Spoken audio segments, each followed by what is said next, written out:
Hello, I'm David Groninger in Seattle, Washington. Today is Friday, December 25th, 2015, which means, what do you know, it's Christmas Day. So happy Christmas, happy holidays to anybody who might be listening. Well, every day I ask myself a question, and it is, what could I say in a 10-minute message that just might help 10 million people? And I write down the answers, and I come up with an idea, and I give a talk. I'm going to give the talks for 3 years, every day. That'll be 1,000 talks. My guess is that one out of these 1,000 talks will somehow be of benefit to 5 or 10 million people, and that's my little scheme here. Well, the idea that I had today is simply this. It's the idea based upon a book that I started to write but never finished, and it's called How Women Can Take Over the World in 10 Easy Steps. How Women Can Take Over the World in 10 Easy Steps. When I was 8 years old, I saw this movie once, and it was about the movie was probably made in the 1950s, one of these, cheap science fiction movies from the 50s. Well, when I was 8, that was the year 1964. Well, in this movie, these men, about maybe 5 guys, get in a spaceship and they go to Venus. And when they go to Venus, it's inhabited just by women. And the thing that I really remember about this movie is this, that when the guys went there, typically in all these science fiction movies, when guys go to a different planet and there's different types of people there, usually there's some type of fighting, a bunch of people get killed, and then they finally figure out how to maybe live together, or maybe they just blow up the other guys and leave or whatever. But in this movie, when the guys went there, although there was one kind of queen woman there who was a little bit evil, most of the other women were very friendly. They actually helped the guys to not get killed by the evil queen. And I think maybe the evil queen even ends up getting killed somehow, but by her own demise or her own actions somehow. Anyway, the thing that I remember about this is this. In the year 1964, basically about 20 years after the Second World War was over with, there were so many movies about World War II. I mean, all through the 1950s, all through the 1960s, World War II was a big, big seller in Hollywood to make movies. If you actually did a Google search to find out how many movies have been made about World War II, I bet it's in the hundreds of thousands, worldwide. Well, anyway, so here I'm used to watching all these movies about guys getting killed in wars, and in the science fiction movies about guys going to different planets and a bunch of people killing aliens and aliens killing people and people killing people. So here's this one movie about these guys that go to Venus, and none of the people get killed except the evil queen. And these women were so friendly and nice to the guys. They liked having the men there. They worked well with them. They helped them when they got hurt. They were very nurturing, helpful, and the guys appreciated it. And it was just was memorable about this. So later on in life, when I was about getting to be 16 years old, when the Vietnam War was still in full-blown happening, I was concerned, hey, in a few years, what if I get drafted and go get killed, in Vietnam? I don't think I'm going to like that very much. So in much of my upbringing, I had the ideas of peace, of cooperation, of communication, of compassion.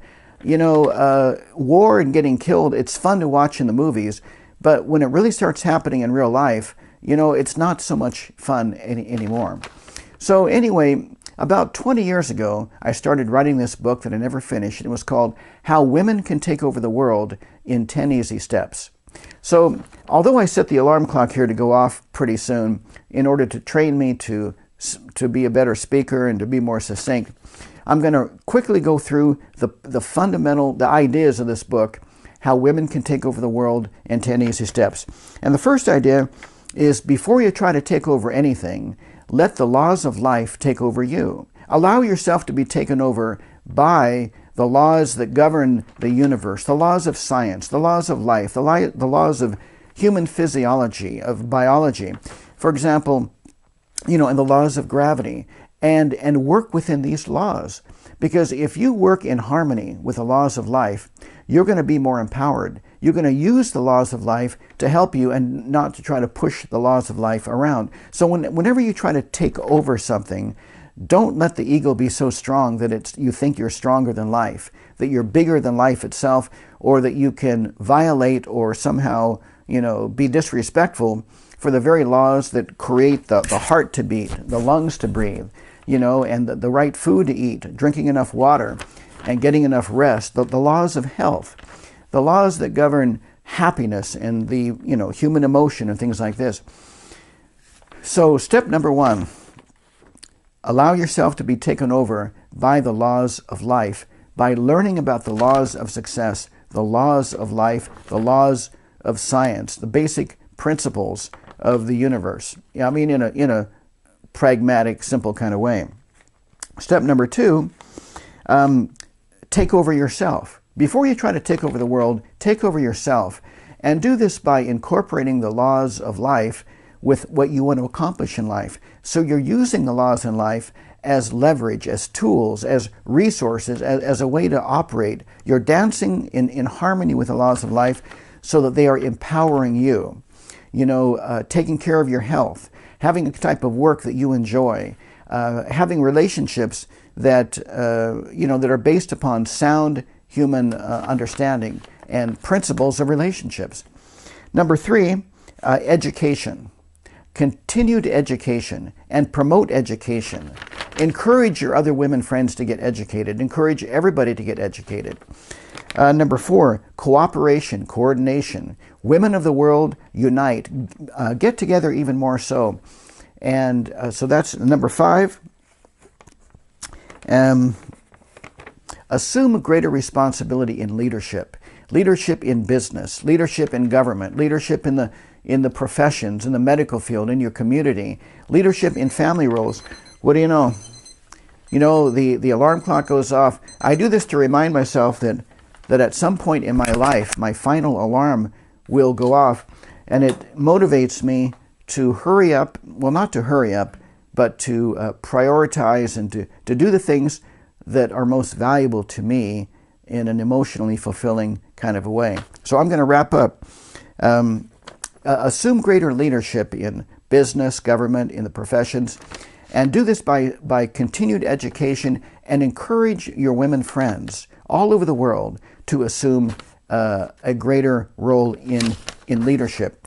And lead by service. Do not lead by giving orders. Do not lead by subjugating, by denigrating, by putting people down, by taking from those who you lead from. Do not lead by taking a bigger share, by being the owner of a company and keeping all the money for yourself and giving only pennies to the people who work there. No, and do not lead in government by using your power just to help certain people. Use leadership in a very, very fair way so that everybody benefits, everybody is empowered as much as possible. And basically, number 6, create better opportunities for everybody. I see a lot of women's organizations that are focused on women and that don't include men. And where this is well and well focused, encourage efforts that really, really seek to open up more opportunity for everybody. Use your role as a woman to help every gender. Don't get too focused just on the women role, because the more people you benefit in a positive way, the more support you're going to get coming back to you from men and from women too. Also, number 7, free yourself from the gender role. In other words, look at what you're doing from the standpoint of the inner qualities. The inner qualities of you as a woman and the inner qualities of men as well. For example, the inner qualities like the values, cooperation, communication, intelligence, compassion, the desire to learn, integrity, honesty, ambition, interest in life, interest in learning. Get out of the gender role and look at the fundamental things that cause anybody to get happier in life, healthier in life, that allow anybody to work in a more of a cooperative effort with other people. because being stuck in a gender role can actually limit your success in anything you do.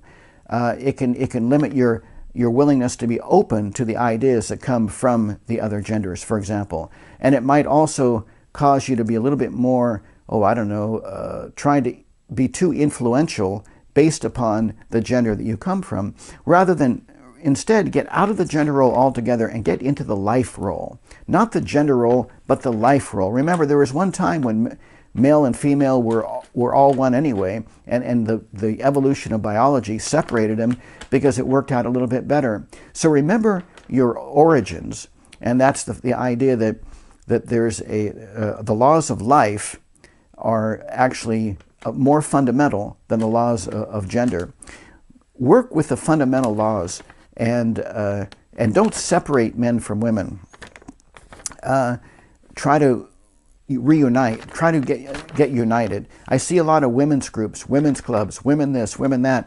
And although this is well and it's focused and it does a lot of good, be very open to bringing men and women together. For example, if you're at a women's group, have at least 1 out of 10 of your meetings to have men there, because you learn a lot from the men. Don't think that just because you think you're smarter than some men, that you're smarter than all men. Be open to the knowledge, the education, and all of the combined, research and knowledge that has happened from everybody, from men and from women. Do not use any kind of a self-righteous role as a woman to in any way try to blockade support, influence, or even knowledge just because it comes from men. Just because men have had wars for thousands of years and have all killed each other and made a lot of problems in this world does not mean you should close the door from learning from some of the positive discoveries, from the inventors, from the writers, from the great thinkers. Be discerning as far as what influence you take or reject. Don't reject all ideas from men just because men kill each other in wars. Find out what ideas are serving and do that. So anyway, I guess that's only 8 things, but here's this idea of this: how women can take over the world in 8 easy steps or 10 easy steps. And the basis of this is your interest in education and promoting education to all women, understanding, wisdom, education, self-improvement, self-growth, interest in health and vitality, and interest in benefits for everybody, and not getting too locked into the gender role, but embrace the life role. Be in the role of life, and it doesn't really matter so much about the gender. Embrace the laws of life and promote the laws of life, and step into greater leadership. Find the things that you really want to be a leader in and get education, more and more education. When women can take over the world, it's not going to be by grabbing something that belongs to men and keeping it for themselves, or grabbing the control of resources or the control it's not going to be that way, because that just breeds resentment. And then the other side, after a while, are going to study your weaknesses, and they're just going to take it right back over again. The way to take over the world is not to take anything, but to continue to give. Give to yourself. Promote wisdom, education. Promote leadership. More women getting into leadership, and for the purpose of benefiting everybody. This is going to invite the support from a lot of the men when they see leadership that is not gender limited or gender favored, but that favors everybody in a very, very fair kind of a way. And just because maybe a lot of the male rulers through history have not done it this way, it does not give you as a woman the license to do it that way, because it's like repeating the same mistakes.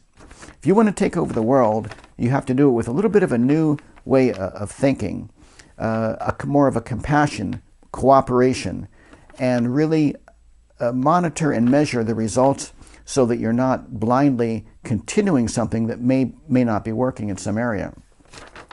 So that's my message for today. I really think that the whole world should let women control every single country, and there should be a 100-year experiment.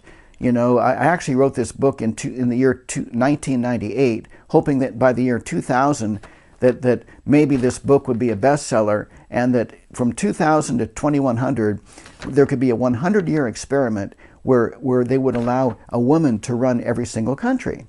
Because in the past 5,000 years of human history, there have been so many wars and killings partially because of the way that men have run the countries. I think that if women run the countries, there would not be very many wars, because they would use communication, their listening skills, and their compassion for all. They would use these inner qualities to make a little bit more of a peace on earth. So the whole result of this, how women can take over the world in 10 easy steps, is to offer a 100-year experiment to let women rule the world for 100 years. And if it looks like they're not doing a good job, okay, the men can take it back over again. But I think that what's going to happen is that the people would recognize that it's not the men or the women who, when they are in charge, make a better world. It's the inner qualities and the embracing of the inner values and the promoting and the living of these values of things like cooperation, compassion, communication, working as a team, and the interest in education and continued living in a golden age of flourishing knowledge and a search for continued wisdom and education and growth. Well, here I am, David Groninger, who uses too many words and repeats himself a million times in every talk. But I'm still learning how to give these talks. I'm going to end off now and say happy holidays to everybody. This is David Groninger in Seattle, Washington, saying thank you.